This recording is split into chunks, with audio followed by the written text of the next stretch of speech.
Hi, Stephen here for the Idiot Quilter, and here's another interview in my series of interviews with subscribers. Enjoy! Okay, so welcome everybody to today's interview. I have a special guest, Adam Sewist. You have heard me mention Adam's YouTube channel on some of my past episodes, and we'll be talking a little bit more about that later in the interview today.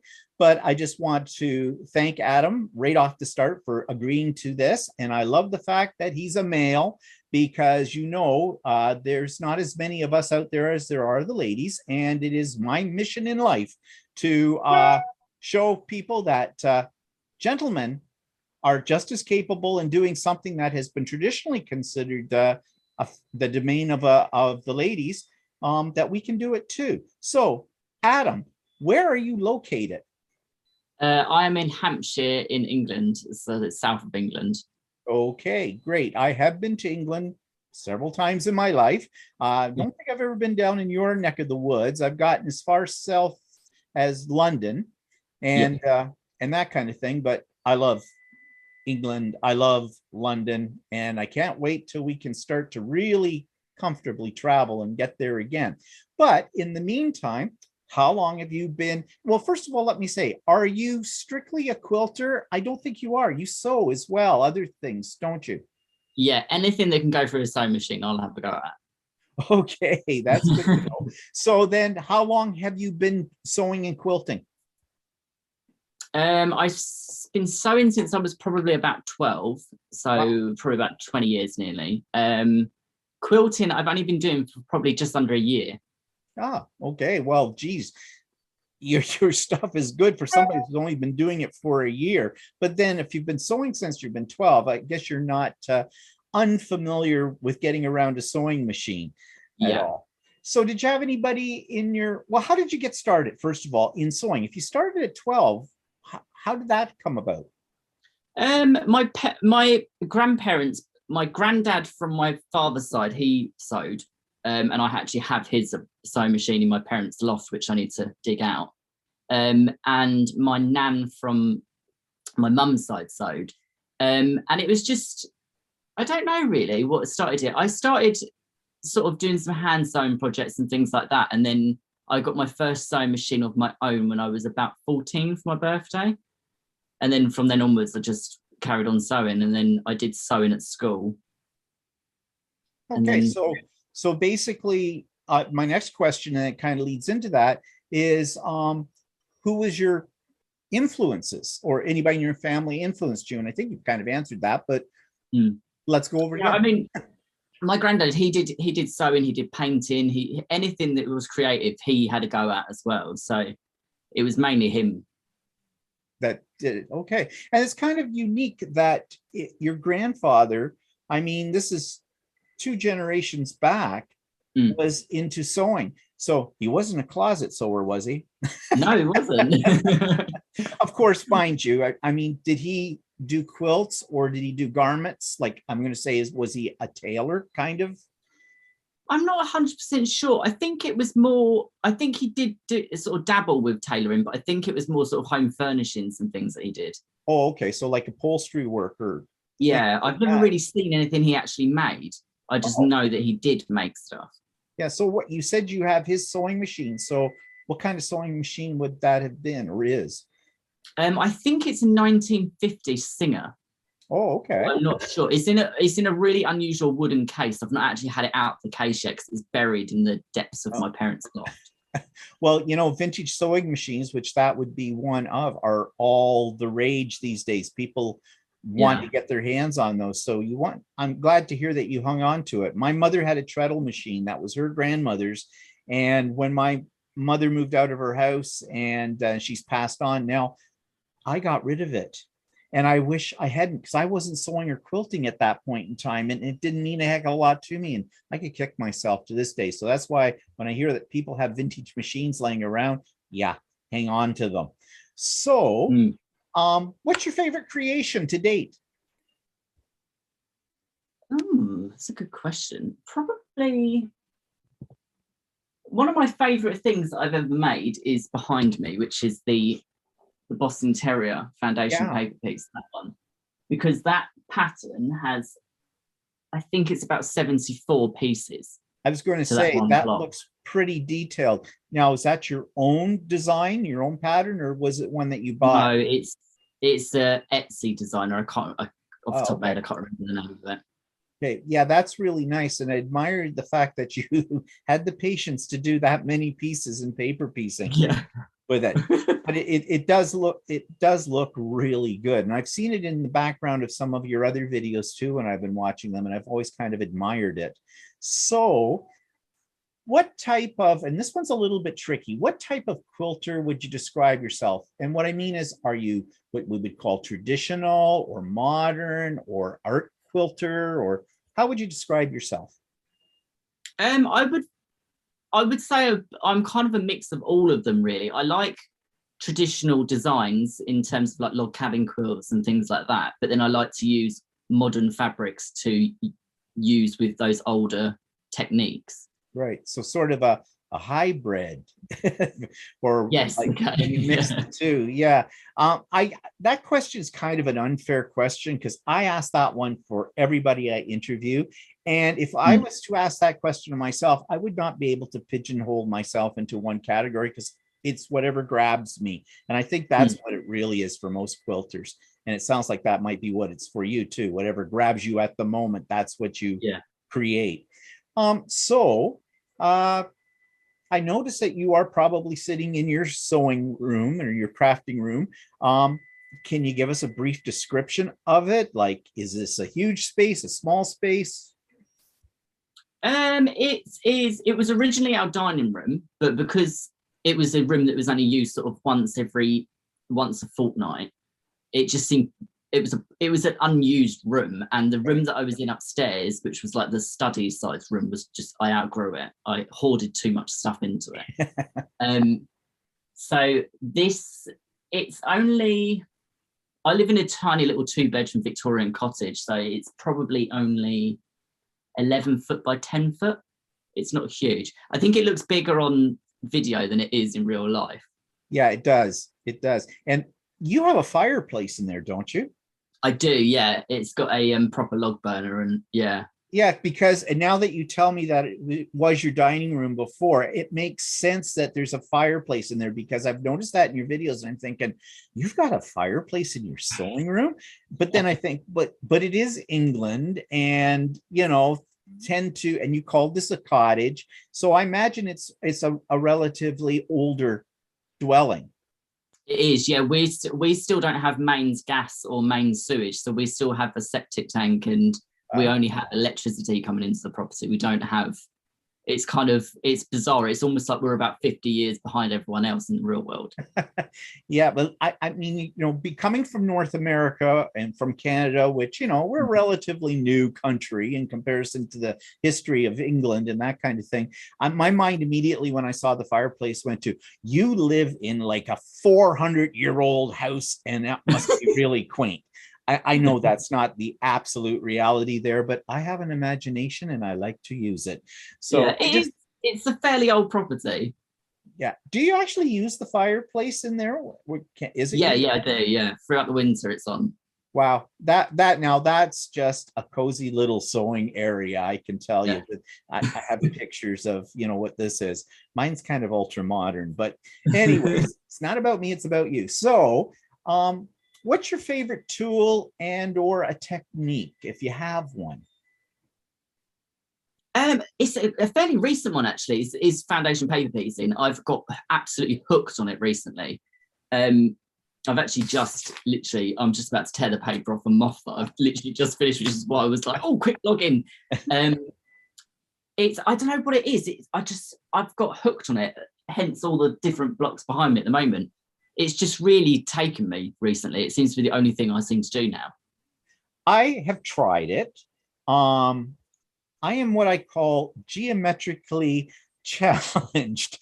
I get so screwed up putting the pieces on. I always cut them too small. I go to fold them over and that kind of thing. I don't dislike doing it. And I probably should do more of it as well. I mean, that's how you get better at it, right? Mm. But I'm just looking at everything you have behind you.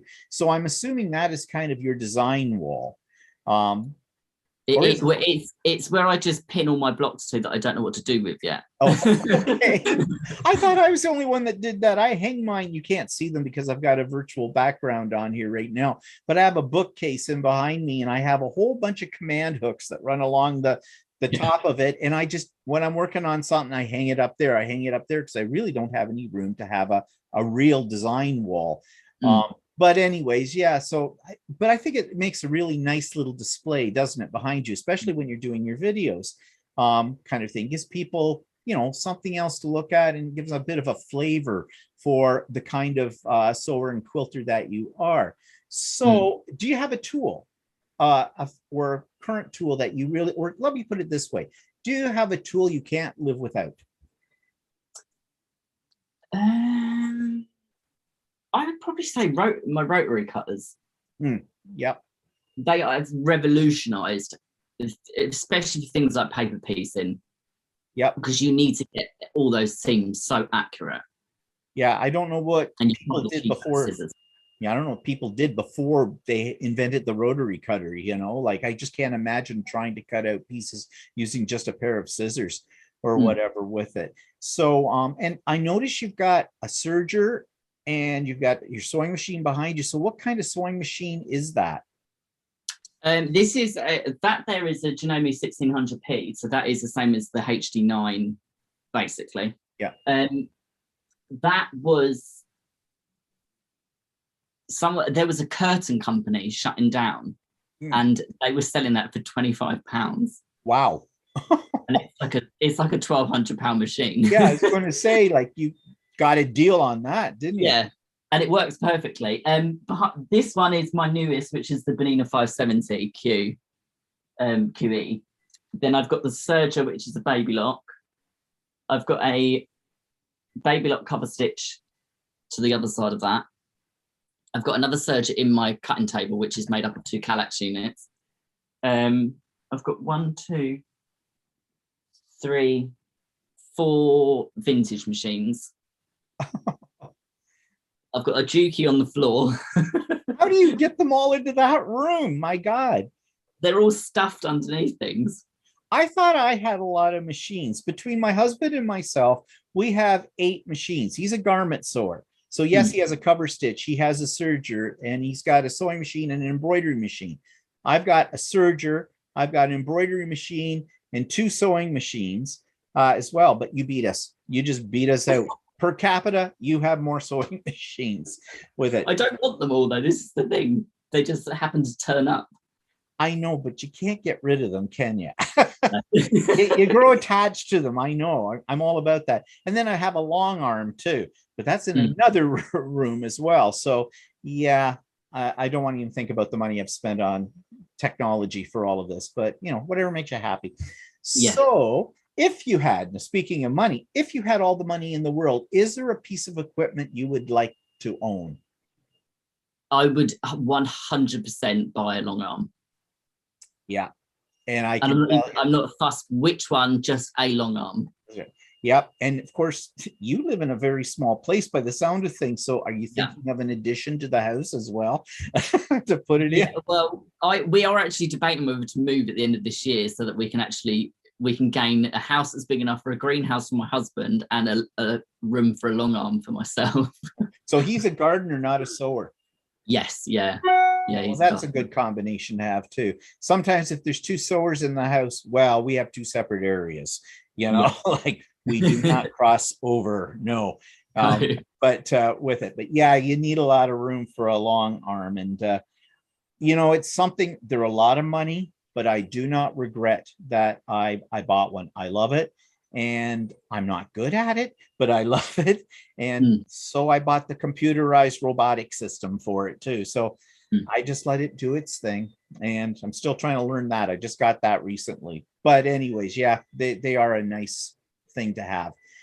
So changing my questioning a little bit, have you ever belonged to a guild or an online group related to quilting or sewing or anything like that? I admin for a group on Facebook, which is just like a collective sewing group, but I've not been to like an in-person group or anything like that, but I would like to, if I need to do a bit of research into it to see if there's something in the area. Yeah, I used to belong to a guild, and that's a story for another day because I didn't have a really great experience, but I do belong to several online groups, and yeah, there I have a much better experience with them. Mm. It had something to do with the fact I think that I was the only man amongst 100 ladies. Mm. But that's not to say that all guilds are like that. This particular one was. But we're going to talk about being a male in the quilting world in a few minutes. But before I jump into that, where do you get your supplies? Do you do a lot of buying online, or do you have a lot of quilt stores you can go to close by?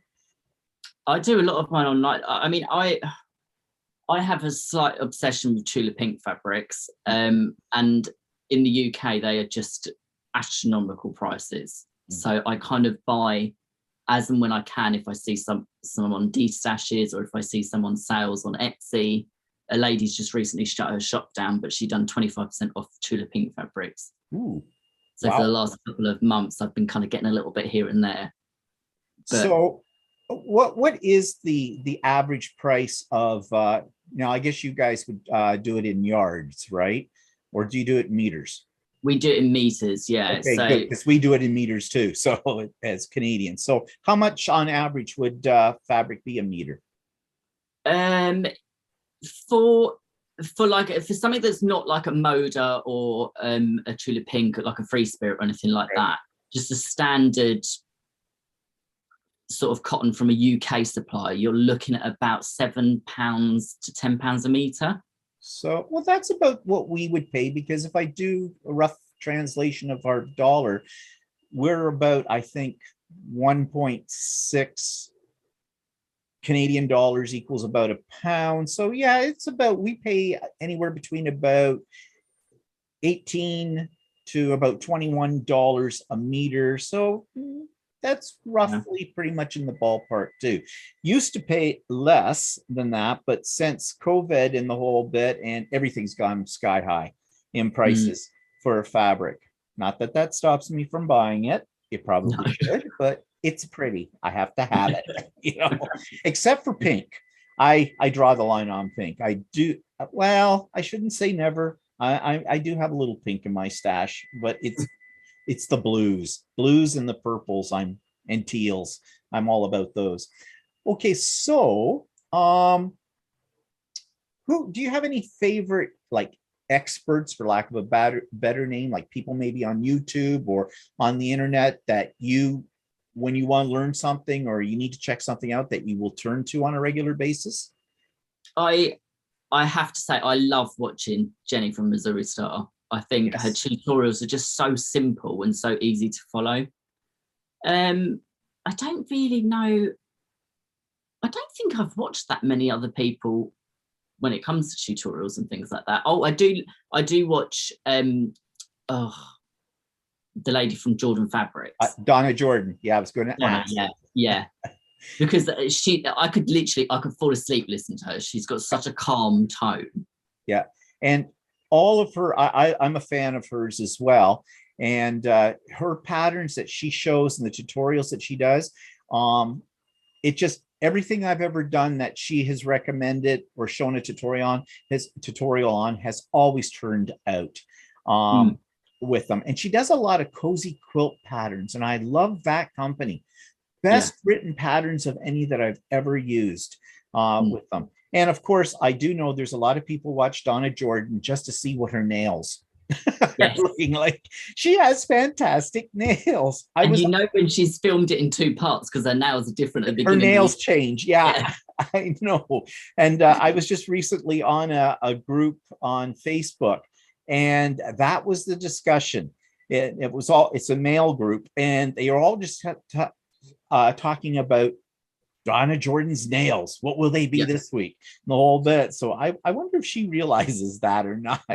But yeah, I really like her a lot too. So what's your future goals and challenges? Do you have any like projects that you want to do that you haven't got to yet, but are definitely on your bucket list?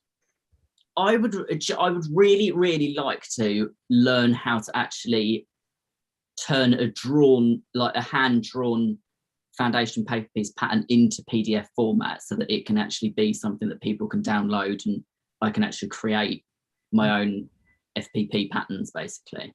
Right. I guess that would involve a scanner probably, or Yeah. something with that too. Yeah. And of course they're fairly big. So, most scanners are only the size of an 8.5 by 11 sheet of paper. So yeah, I'm not sure how you go about that, but that would be interesting. So is that sort of like an idea as to create your own original patterns and sell them? I think possibly moving forward. Yeah. I don't know that I'd sell them. I mean, it would depend. It depends on how difficult they were to produce and stuff like that, and how costly they were for me to actually put out there. But yeah. I would like to create a foundation paper piece pattern that other people could use from designs that aren't out there. Sure, that would be great. And just on the same line here of talking about businesses, what do you do with your quilts or any of the other things that you sew? Do you sell them, or do you give them away, or just let them, like in my case, I let them pile up on my guest bed? Some of them I do sell. Some of them I wrap back up in the bags that the batting came in and just hoard them. My other stuff that I sew that's not quilts, I do sell, like my art dolls and stuff like that are hidden over there. But it depends what it is, really. It depends how attached I get to it once I've finished it. Now, this might be too personal a question, but do you find that when you sell something like that, that you really get the money that they really are worth? Because the reason I ask that is because I've had people say to me, especially once I got the long arm, saying, oh, are you going to rent time out, or are you going to long arm for other people? My answer to both those questions was no. Because I'm not good enough, for one thing. And second of all, when you start to charge money and doing things for other people, it's no fun anymore. It's become a business. And I do this for a hobby. This is fun. But, people think because a quilt or a garment or whatever else is handmade, that it should be valued a lot less than buying something commercially made, which you and I both know, and anybody who's into this knows that that's not the case because of the hours. So I guess what I'm leading up to is, when you sell something, do you actually get out of that what it's worth? It depends what it is. Quilts, never, because if you added up the man hours that it takes to make one quilt, no one would ever pay that. Right. Art dolls, yes, I do feel like I get the right price for those. But quilts, no. I don't think people appreciate, like you say, a lot of people seem to think that handmade things should be sold at a lower rate for some bizarre reason. And they also don't realize that handmade stuff generally tends to last about 10 times the amount of ready to wear or factory made. Yeah, exactly. In fact, because my husband makes men's clothing, and he makes really fantastic shirts. It's helped my wardrobe a lot. But people have said, how much would you sell one of the shirts for? And he says it would be over $200 for a short sleeve shirt. And they're going, whoa, wait, I can go to a store and buy one for a lot less than that. And he says, yeah, you should, because they don't get it, that it's the labor, that's involved in it. So, but he makes them too, because he can customize them to, suit his taste, my taste, and that kind of thing, and fit them. Actually, he's off today at a workshop with a tailor who's showing them how to fit things like this and whatnot. So yeah, I know you just don't get the value out of it. So okay, so now I consider people who quilt and sew artists, and I think that's one of the reasons why people don't want to, who are non-sewers, non-quilters, don't want to spend the money that they should really spend for these things, because they don't understand the art behind it. They think we're crafters, for a lack of a better name. But I believe all quilters and all sewers are truly artists. So as an artist, how would you describe yourself? Like, are you avant-garde? Are you exploratory, experimental, traditional? You've kind of answered this already from an earlier question, but Yeah, I would say I'm kind of in between the sort of traditional and experimental, because I like traditional values in terms of traditional patterns and things that are sort of that almost have like a heritage sort of factor to them, because Right. they've been around for so long. But I like to use vibrant fabrics and stuff that you wouldn't normally see used to create that sort of pattern. Yeah, that's, and see, this is why I say it's an art, because anybody who's serious into this throw their own spin on it, if it's their color choice, their pattern choice, or whatever, and that's an art to be able to do something like that because it's unique. So let's talk a little bit about your YouTube channel, because that's how I discovered you. And so it's called Adam Sews. And I will put the link for it in the show notes below when this interview goes up. But can you tell me, why did you start a YouTube channel? That's a good question. I was terrified of starting it, because I thought to myself, I just immediately thought I would just get comments full of criticism from people. I never for 1 minute thought about how nice people would be and how welcoming people would be and how much people appreciate the content that you put out. Right. It was more of I'd watched like Jen from Stay in Jen's Sewing Room. I follow on from the hashtag that she set up. And it was just so nice to have a little insight into someone's world. And I just suddenly thought, there's no one in, not that there's no one, but there was such a small amount of men that were doing it. Right. And I just thought, why not put myself out there and just encourage someone that might be thinking, oh, I can't do it because I'm a man. Yeah, exactly. And talking about your YouTube channel, what's your how do I put this? What's your goal with your YouTube channel? You've already kind of said that with, male quilters and things like that, but what the content, that's what I'm focusing on. What is your principal content to your YouTube channel? Is it tutorials? Is it more talk about fabric hauls, or how would you describe your content? See, that's a good one. I mean, I do my weekly catch up of what I've been up to throughout the week. And I have done some tutorials. I would like to do more tutorials on a regular basis, but they take people don't seem to realize that a 15 to 20 minute video tutorial takes 5 hours, and then you have to condense the whole lot down. So it is very time and labor intensive to make a tutorial. I would like to, if I can learn and work out a way of creating my own patterns, I would love to be able to then have a section of tutorials on those patterns alone. But yeah, I think it would be, I like the fact that there could be someone that comes to my channel and actually learns something. Right. Yeah.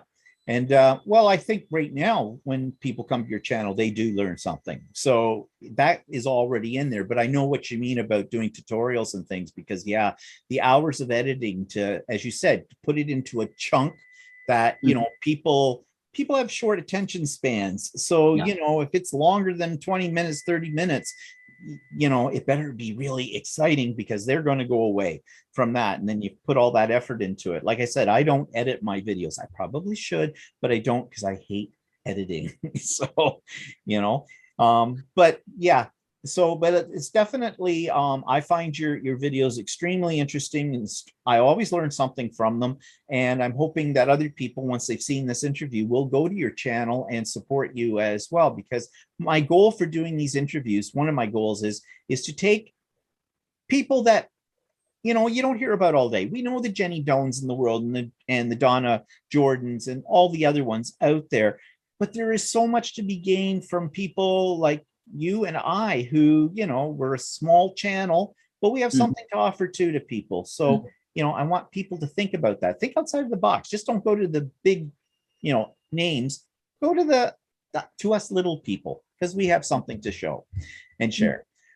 So that brings me to a question I like to ask. Have you ever been treated differently because you are a male quilter? For example, you've gone into a new shop, they they've never seen you before or whatever. Have you ever had any attitude or anything like that because you're male? That's a funny one. I actually have only come across that very recently. There's a little tiny quilt shop that specializes in things like K facet mainly. And I went there maybe 6-7 weeks ago for the first time. And the minute I walked through the door, before I'd even got 2 paces in, they immediately sort of sprung themselves on me. Can I help you? Is this something in particular you're looking for? And it's the way that it comes across. It's almost as like, have you stepped into a shop that you didn't realize what the content of the shop was? Right. And but then I almost feel like I have to go overboard and make out how much knowledge I've got of things and brands so that they can then back off and go, okay, right, he knows what he's doing. Yeah, I know exactly the feeling. I've had that before too, but as soon as they know, they usually come up and go like, are kind of the way they question you, can I help you? Is the sound, what they're really saying is, do you know where you are? And or are you buying something for your wife or your girlfriend?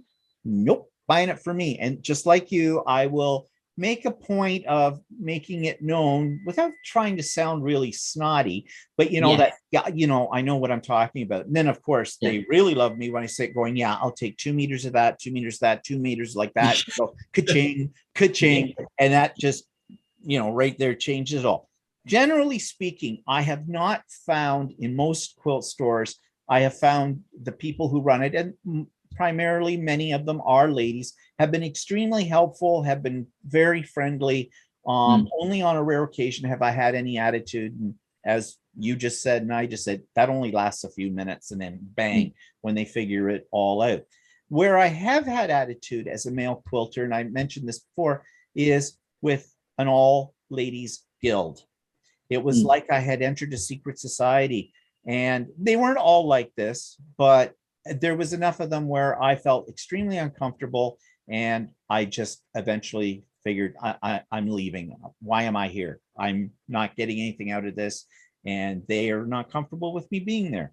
But yeah, we're here to stay. There are lots of us males, quilters and sewers, and I'm sorry, ladies, but we're not going anywhere. Okay.